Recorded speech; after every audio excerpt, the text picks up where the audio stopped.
ਗੁਰਬਾਣੀ ਔਰ ਗੁਰੂ ਇਤਿਹਾਸ ਦੇ ਵਿੱਚ ਬੜੀਆਂ ਗੁੱਝੀਆਂ ਰਮਜ਼ਾਂ, ਬੜੇ ਗੁੱਝੇ ਭੇਦ ਛੁਪੇ ਹੋਏ ਨੇ। ਜੇ ਇਨਸਾਨ ਉਹਨਾਂ ਗੁਰਬਾਣੀ ਦੀਆਂ ਰਮਜ਼ਾਂ ਨੂੰ, ਗੁਰੂ ਇਤਿਹਾਸ ਦੀਆਂ ਰਮਜ਼ਾਂ ਨੂੰ ਸਮਝ ਕੇ ਉਹਨਾਂ 'ਤੇ ਚੱਲਣ ਦਾ ਯਤਨ ਕਰੇ ਤੇ ਜੀਵਨ ਤਬਦੀਲੀ ਵਾਲੇ ਪਾਸੇ ਚਲਾ ਜਾਂਦਾ ਹੈ। ਜੀਵਨ ਦੇ ਵਿੱਚ ਇੱਕ ਨਵਾਂ ਇਨਕਲਾਬ ਆਉਂਦਾ ਹੈ। ਜਿਸ ਤਰ੍ਹਾਂ ਫਜ਼ੀਲ ਬਿਨ ਇਆਜ਼ ਦੇ ਜੀਵਨ ਵਿੱਚ ਇਨਕਲਾਬ ਆਇਆ ਔਰ ਕਿਸ ਤਰ੍ਹਾਂ ਉਸ ਨੂੰ ਹਲਾਲ ਕੀਤਾ ਗਿਆ।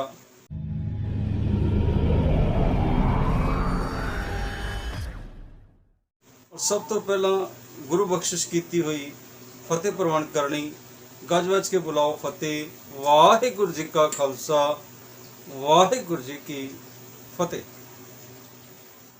ਸਾਧ ਸੰਗਤ ਜੀ, ਸ਼ੇਖ ਇਬਰਾਹਿਮ ਜਦੋਂ ਧੰਨ ਗੁਰੂ ਨਾਨਕ ਸਾਹਿਬ ਜੀ ਨੂੰ ਮਿਲਿਆ ਤੇ ਉਸ ਵੇਲੇ ਉਹਨੇ ਧੰਨ ਗੁਰੂ ਨਾਨਕ ਸਾਹਿਬ ਜੀ ਨੂੰ ਕਈ ਸਵਾਲ ਕੀਤੇ ਨੇ। ਉਹਨਾਂ ਵਿੱਚੋਂ ਦੂਸਰਾ ਸਵਾਲ ਸੀ, ਉਹ ਦੁਨੀਆ ਦਾ ਬਹੁਤ ਔਖਾ ਸਵਾਲ ਹੈ ਔਰ ਮੈਂ ਇਹ ਸਮਝਦਾ ਕਿ ਦੁਨੀਆ ਦਾ ਕੋਈ ਵੀ ਇਨਸਾਨ ਗੁਰੂ ਨਾਨਕ ਸਾਹਿਬ ਦੀ ਬਾਣੀ ਤੋਂ ਬਿਨਾਂ ਉਸ ਦਾ ਜਵਾਬ ਨਹੀਂ ਦੇ ਸਕਦਾ। ਇਸ ਲਈ ਪੂਰੀ ਵੀਡੀਓ ਸਰਵਣ ਕਰਨਾ। ਸ਼ੇਖ ਇਬਰਾਹਿਮ ਗੁਰੂ ਨਾਨਕ ਸਾਹਿਬ ਨੂੰ ਕਹਿਣ ਲੱਗਾ ਕਿ ਸਾਡੇ ਵਿੱਚ ਜਦੋਂ ਮਾਸ ਜ਼ਿਬਾ ਕੀਤਾ ਜਾਂਦਾ ਹੈ, ਵੱਢਿਆ ਜਾਂਦਾ ਹੈ, ਤੇ ਵੱਢਣ ਲੱਗਿਆਂ ਇਹ ਗੱਲ ਸਾਹਮਣੇ ਰੱਖੀ ਜਾਂਦੀ ਹੈ ਕਿ ਕਲਮਾ ਜ਼ਰੂਰ ਪੜ੍ਹਿਆ ਜਾਵੇ। ਜੇ ਕਲਮਾ ਪੜ੍ਹਿਆ ਜਾਵੇ, ਕਲਮਾ ਪੜ੍ਹ ਕੇ ਜੀਵ ਨੂੰ ਵੱਢਿਆ ਜਾਵੇ ਤਾਂ ਉਸ ਨੂੰ ਹਲਾਲ ਕਹਿੰਦੇ ਨੇ ਤੇ ਉਹ ਮਾਸ ਫਿਰ ਪਵਿੱਤਰ ਮੰਨਿਆ ਜਾਂਦਾ ਹੈ ਔਰ ਹਰ ਇੱਕ ਮੁਸਲਮਾਨ ਉਸ ਮਾਸ ਨੂੰ ਖਾ ਸਕਦਾ ਹੈ ਕਿਉਂਕਿ ਉਹ ਹਲਾਲ ਹੋ ਜਾਂਦਾ ਹੈ। ਔਰ ਜੀਵ ਨੂੰ ਵੱਢਣ ਲੱਗਿਆਂ ਕਲਮਾ ਨਾ ਪੜ੍ਹਿਆ ਜਾਵੇ ਤੇ ਉਸ ਨੂੰ ਹਰਾਮ ਕਿਹਾ ਜਾਂਦਾ ਹੈ ਤੇ ਹਰਾਮ ਮਾਸ ਖਾਣਾ ਸਾਡੇ ਵਿੱਚ ਸਭ ਤੋਂ ਵੱਡਾ ਗੁਨਾਹ ਹੈ। ਔਰ ਸ਼ੇਖ ਇਬਰਾਹਿਮ ਕਹਿਣ ਲੱਗਾ, ਇਸਲਾਮੀ ਸ਼ਰਾ ਦੇ ਅੰਦਰ ਇਨਸਾਨ ਨੂੰ ਕਲਮਾ ਪੜ੍ਹ ਕੇ ਜਾਂ ਬਿਨਾਂ ਕਲਮੇ ਤੋਂ ਹਲਾਲ ਕੀਤਾ ਜਾਏ ਤੇ ਉਸ ਨੂੰ ਪਵਿੱਤਰ ਨਹੀਂ ਮੰਨਿਆ ਜਾਂਦਾ। ਸ਼ੇਖ ਇਬਰਾਹਿਮ ਦਾ ਸਵਾਲ ਸੀ, ਧੰਨ ਗੁਰੂ ਨਾਨਕ ਸਾਹਿਬ, ਕੋਈ ਐਸਾ ਖੰਜਰ, ਕੋਈ ਐਸੀ ਤਲਵਾਰ ਜਾਂ ਕੋਈ ਐਸਾ ਕਲਮਾ ਦੱਸੋ ਜਿਸ ਨਾਲ ਇਨਸਾਨ ਨੂੰ ਹਲਾਲ ਵੀ ਕੀਤਾ ਜਾਏ ਔਰ ਖੂਨ ਵੀ ਨਿਕਲੇ, ਵਾਰ ਵੀ ਤਲਵਾਰ ਦਾ ਹੋਵੇ ਔਰ ਬੰਦਾ ਵੀ ਪਵਿੱਤਰ ਮੰਨਿਆ ਜਾਵੇ। ਇਹ ਸਵਾਲ ਸੀ ਔਰ ਇਸ ਸਵਾਲ ਦਾ ਜਵਾਬ ਮੈਂ ਸਮਝਦਾ ਕਿ ਅੱਜ ਦਾ ਕੋਈ ਵੀ ਇਨਸਾਨ ਗੁਰਬਾਣੀ ਦੇ ਭੇਦਾਂ ਤੋਂ ਬਿਨਾਂ ਨਹੀਂ ਦੇ ਸਕਦਾ, ਗੁਰਬਾਣੀ ਦੇ ਆਸਰੇ ਤੋਂ ਬਿਨਾਂ ਨਹੀਂ ਦੇ ਸਕਦਾ। ਧੰਨ ਗੁਰੂ ਨਾਨਕ ਸਾਹਿਬ ਕਹਿਣ ਲੱਗੇ, ਸ਼ੇਖ ਇਬਰਾਹਿਮ ਬੈਠ, ਜੇ ਬੰਦੇ ਨੂੰ ਜ਼ਿਬਾ ਕਰਨਾ ਹੈ, ਬੰਦੇ ਨੂੰ ਵੱਢਣਾ ਹੈ ਤੇ ਸਭ ਤੋਂ ਪਹਿਲਾਂ ਤਲਵਾਰ ਚਾਹੀਦੀ ਹੈ। ਤੇ ਆ ਤੈਨੂੰ ਮੈਂ ਤਲਵਾਰ ਬਣਾਉਣੀ ਸਿਖਾਵਾਂ। ਤਲਵਾਰ ਕਿਵੇਂ ਬਣਾਈ ਦੀ ਹੈ, ਖੰਜਰ ਕਿਵੇਂ ਤਿਆਰ ਕਰੀਦਾ ਹੈ। ਧੰਨ ਗੁਰੂ ਨਾਨਕ ਸਾਹਿਬ ਨੇ ਉਸ ਸਮੇਂ ਬਾਣੀ ਉਚਾਰਨ ਕੀਤੀ ਹੈ ਔਰ ਇਹ ਪਾਵਨ ਪਵਿੱਤਰ ਸ਼ਬਦ ਸਤਿਗੁਰੂ ਜੀ ਦਾ 956 ਅੰਗ ਤੇ ਗੁਰੂ ਗ੍ਰੰਥ ਸਾਹਿਬ ਦੇ ਵਿੱਚ ਅੰਕਿਤ ਹੈ। ਸਤਿਗੁਰੂ ਜੀ ਸਾਂਝ ਕਰਦੇ ਨੇ, ਸੱਚ ਕੀ ਕਾਤੀ ਸੱਚ ਸਵਸਾਰ, ਸੱਚ ਕੀ ਕਾਤੀ। ਕਾਤੀ ਅਲਫਾਜ਼ ਜੇ ਸੰਸਕ੍ਰਿਤ ਦੇ ਵਿੱਚ ਆਉਂਦਾ ਹੈ ਤਾਂ ਇਸ ਦਾ ਅਰਥ ਹੋਵੇਗਾ ਕੈਂਚੀ। ਆਪਾਂ ਬਚਨ ਪੜ੍ਹਦੇ ਹਾਂ, ਸਿਰ ਕਾਤੀ ਮੁਨੀਆਂ ਗਲ ਵਿੱਚ ਆਵੇ ਧੂੜ। ਇੱਥੇ ਕਾਤੀ ਦਾ ਅਰਥ ਹੈ ਕੈਂਚੀ ਤੇ ਜੇ ਇਹੀ ਕਾਤੀ ਅਲਫਾਜ਼ ਫਰਸ਼ੀਅਨ ਦੇ ਵਿੱਚ ਆਉਂਦਾ ਹੈ ਤੇ ਇਸ ਦਾ ਅਰਥ ਹੈ ਖੰਜਰ। ਜਦੋਂ ਆਪਾਂ ਸਤਿਗੁਰ ਦੀ ਬਾਣੀ ਪੜ੍ਹਦੇ ਹਾਂ, ਕਲਕਾਤੀ ਰਾਜੇ ਕਸਾਈ ਧਰਮ ਪੰਖ ਕਰ ਉੜਰਿਆ, ਊੜ ਅਮਾਵਸ ਸੱਚ ਚੰਦਰਮਾ ਦਿਸੇ ਨਾਹੀ ਕਹਿ ਚੜਿਆ। ਕਲਕਾਤੀ ਰਾਜੇ ਕਸਾਈ, ਰਾਜੇ ਕਸਾਈ ਬਣੇ ਹੋਏ ਸਨ। ਕਾਤੀ ਦਾ ਭਾਵ ਖੰਜਰ। ਕਸਾਈ ਰਾਜਿਆਂ ਦੇ ਹੱਥ ਵਿੱਚ ਖੰਜਰ ਸੀ ਔਰ ਜਨਤਾ ਤੇ ਵਾਰ ਕਰ ਰਹੇ ਸਨ। ਇੱਥੇ ਭਾਵ ਕਾਤੀ ਦਾ ਆਵੇਗਾ ਕਸਾਈ ਦਾ ਖੰਜਰ।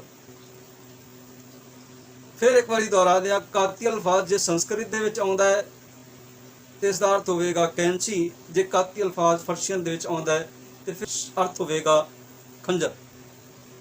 ਪਾਤਸ਼ਾਹ ਜੀ ਕਹਿੰਦੇ ਸੱਚ ਕੀ ਕਾਤੀ ਸੱਚ ਸਬਸਾਰ, ਸੱਚ ਕੀ ਕਾਤੀ ਕਿ ਸੱਚ ਦਾ ਖੰਜਰ ਤਿਆਰ ਕਰਨਾ ਹੈ, ਸੱਚ ਸਬਸਾਰ, ਤੇ ਉਸ ਨੂੰ ਲੋਹਾ ਵੀ ਸੱਚ ਦਾ ਲੱਗਾ ਹੋਵੇ। ਸੱਚ ਦੇ ਲੋਹੇ ਨਾਲ ਸ਼ੇਖ ਇਬਰਾਹਿਮ ਇੱਕ ਖੰਜਰ ਤਿਆਰ ਕਰੋ।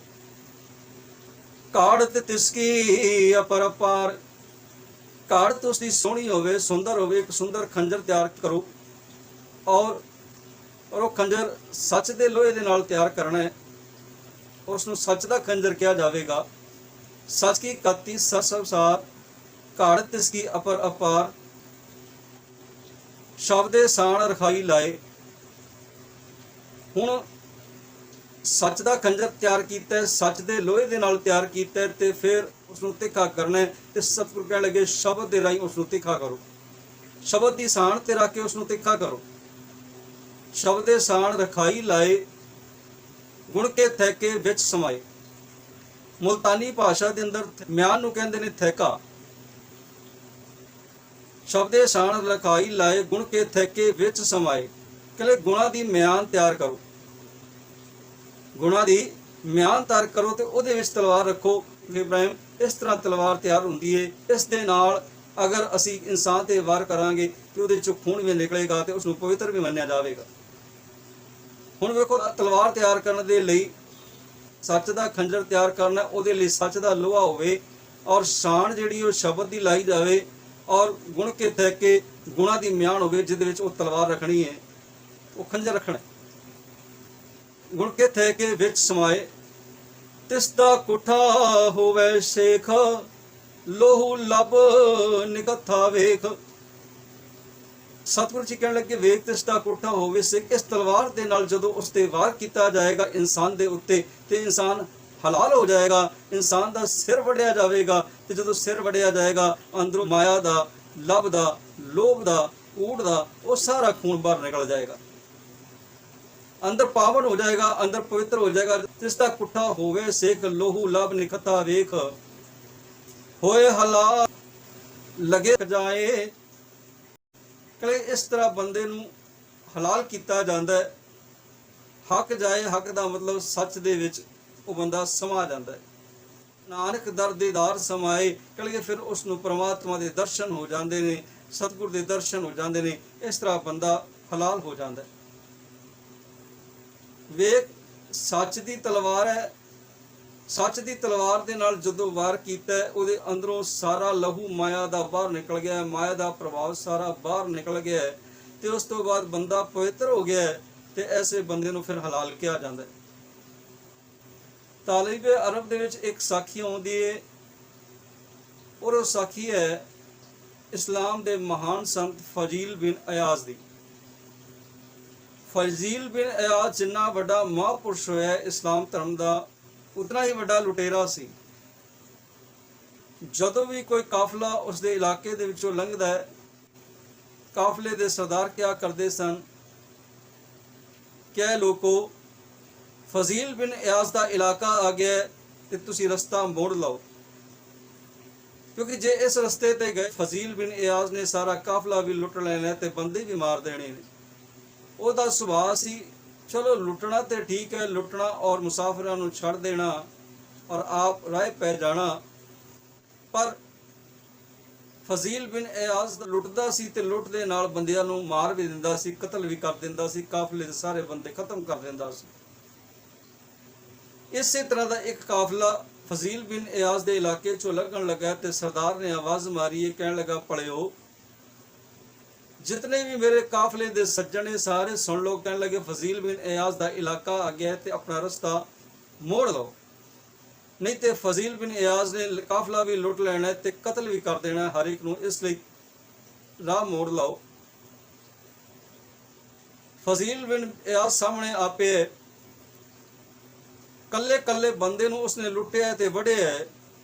ਜਦੋਂ ਸਰਦਾਰ ਦੀ ਵਾਰੀ ਆਈ, ਇਹ ਸਰਦਾਰ ਬੁੱਢਾ ਸੀ, ਤੇ ਉਸ ਵੇਲੇ ਉਸ ਸਰਦਾਰ ਨੇ ਕਿਹਾ, ਕਹਿਣ ਲੱਗਾ ਮੈਨੂੰ ਮੌਤ ਤੋਂ ਡਰ ਨਹੀਂ ਲੱਗਦਾ, ਮੈਨੂੰ ਪਤਾ ਹੈ ਫਜ਼ੀਲ ਬਿਨ ਅਯਾਜ਼ ਤੂੰ ਮੈਨੂੰ ਮਾਰ ਦੇਣਾ ਹੈ, ਤੂੰ ਮੈਨੂੰ ਖਤਮ ਕਰ ਦੇਣਾ ਹੈ, ਮੈਨੂੰ ਮੌਤ ਤੋਂ ਡਰ ਨਹੀਂ ਲੱਗਦਾ, ਸਿਰਫ ਮੈਂ ਇੱਕ ਇੱਛਾ ਮੇਰੀ ਆਖਰੀ ਤੂੰ ਪੂਰੀ ਕਰ ਦੇ।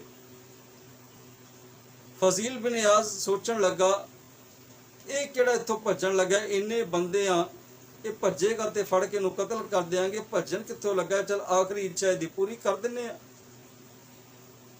ਫਜ਼ੀਲ ਬਿਨ ਇਆਜ਼ ਕਹਿਣ ਲੱਗਾ, ਤੇਰੀ ਕੀ ਆਖਰੀ ਇੱਛਾ ਹੈ? ਕਹਿਣ ਲੱਗੇ, ਜਿਹੜੀ ਪੋਟਲੀ ਦੇ ਵਿੱਚ ਤੂੰ ਸਮਝ ਰਿਹਾ ਖਜ਼ਾਨਾ ਹੈ, ਜਿਹਦੇ ਕਰਕੇ ਤੂੰ ਸਾਰਾ ਕਾਫਲਾ ਮਾਰ ਦਿੱਤਾ, ਬੰਦੇ ਮਾਰ ਦਿੱਤੇ ਨੇ, ਮੈਨੂੰ ਵੀ ਤੂੰ ਮਾਰ ਦੇਣਾ ਹੈ। ਮੈਨੂੰ ਮੌਤ ਤੋਂ ਡਰ ਨਹੀਂ ਲੱਗਦਾ, ਪਰ ਇਸ ਗਠੜੀ ਦੇ ਵਿੱਚ ਵਾਕਈ ਖਜ਼ਾਨਾ ਹੈ, ਪਰ ਇਹਦੇ ਵਿੱਚ ਮੁਕੱਦਸ ਕੁਰਾਨ ਦਾ ਖਜ਼ਾਨਾ ਹੈ। ਮੁਕੱਦਸ ਕੁਰਾਨ ਇਹਦੇ ਵਿੱਚ ਪਈ ਹੈ ਤੇ ਮੈਨੂੰ ਸਿਰਫ ਕੁਰਾਨ ਪੜ੍ਹ ਲੈਣ ਦੇ ਤੇ ਫਿਰ ਤੂੰ ਮੈਨੂੰ ਕਤਲ ਕਰ ਦੇਵੀਂ।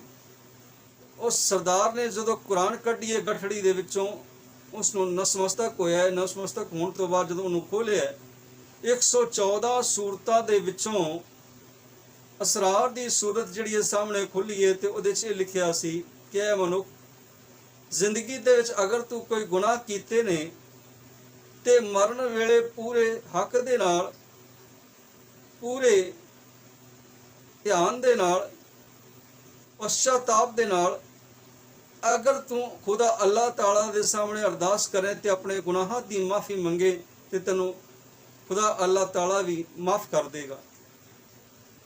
ਜਦੋਂ ਇਹ ਅਰਥ ਪੜ੍ਹਨ ਤੋਂ ਬਾਅਦ ਉਸਨੇ ਮੁਕੱਦਸ ਕੁਰਾਨ ਨੂੰ ਬੰਦ ਕੀਤਾ, ਬੰਦ ਕਰਕੇ ਗਠੜੀ ਦੇ ਵਿੱਚ ਰੱਖਿਆ ਤੇ ਕਹਿਣ ਲੱਗਾ, ਲੈ ਫਜ਼ੀਲ ਬਿਨ ਇਆਜ਼ ਹੁਣ ਮੈਨੂੰ ਕਤਲ ਕਰ ਦੇ।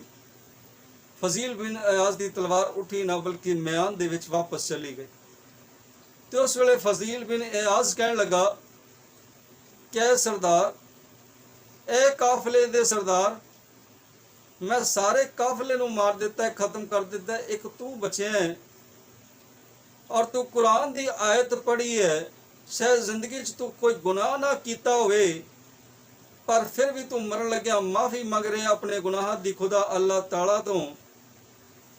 ਪਰ ਮੈਂ ਤੇ ਜ਼ਿੰਦਗੀ ਵਿੱਚ ਗੁਨਾਹ ਕੀਤੇ ਨੇ, ਖੁਦਾ ਅੱਲਾਹ ਤਾਲਾ ਮੈਨੂੰ ਕਿੱਥੋਂ ਮਾਫ ਕਰੇਗਾ? ਮੇਰੀ ਜ਼ਿੰਦਗੀ ਤੇ ਗੁਨਾਹਾਂ ਦੇ ਨਾਲ ਭਰੀ ਪਈ ਹੈ। ਪਿਆਰੋ, ਇਹਨਾਂ ਕਹਿਣਾ ਸੀ, ਇੰਨੇ ਅਰਥ ਸੁਣਨੇ ਸਨ ਕਿ ਫਜ਼ੀਲ ਬਿਨ ਇਆਜ਼ ਦਾ ਜੀਵਨ ਤਬਦੀਲ ਹੋ ਗਿਆ, ਤਬਦੀਲੀ ਵਾਲੇ ਪਾਸੇ ਚਲਾ ਗਿਆ। ਉਸਨੇ ਲੁੱਟਣਾ ਛੱਡ ਦਿੱਤਾ, ਲੋਕਾਂ ਨੂੰ ਮਾਰਨਾ ਛੱਡ ਦਿੱਤਾ, ਆਪਣੀ ਝੁੱਗੀ 'ਚ ਰਹਿ ਕੇ ਕੁਰਾਨ ਦੀ ਤਿਲਾਵਤ ਕਰਨ ਲੱਗਾ ਹੈ, ਖੁਦਾ ਅੱਲਾਹ ਤਾਲਾ ਦਾ ਜਪ ਕਰਨ ਲੱਗਾ, ਬੰਦਗੀ ਕਰਨ ਲੱਗਾ ਹੈ, ਚੰਗੇ ਕਰਮ ਕਰਨੇ ਸ਼ੁਰੂ ਕਰ ਦਿੱਤੇ ਨੇ। ਪਿਆਰੋ, ਮੈਂ ਤੇ ਇਹ ਗੱਲ ਕਹਿਣਾ ਹੁੰਦਾ ਕਿ ਸੱਚ ਸਿਰਫ ਤੇ ਸਿਰਫ ਜ਼ੁਬਾਨ ਤੇ ਨਾ ਹੋਵੇ, ਸੱਚ ਕਰਮਾਂ ਦੇ ਵਿੱਚ ਨਾ ਹੋਵੇ, ਬਲਕਿ ਸੱਚ ਹਿਰਦੇ ਦੇ ਅੰਦਰ ਵੀ ਹੋਵੇ, ਤਾਂ ਇਨਸਾਨ ਪ੍ਰਵਾਨ ਚੜ੍ਹਦਾ ਹੈ।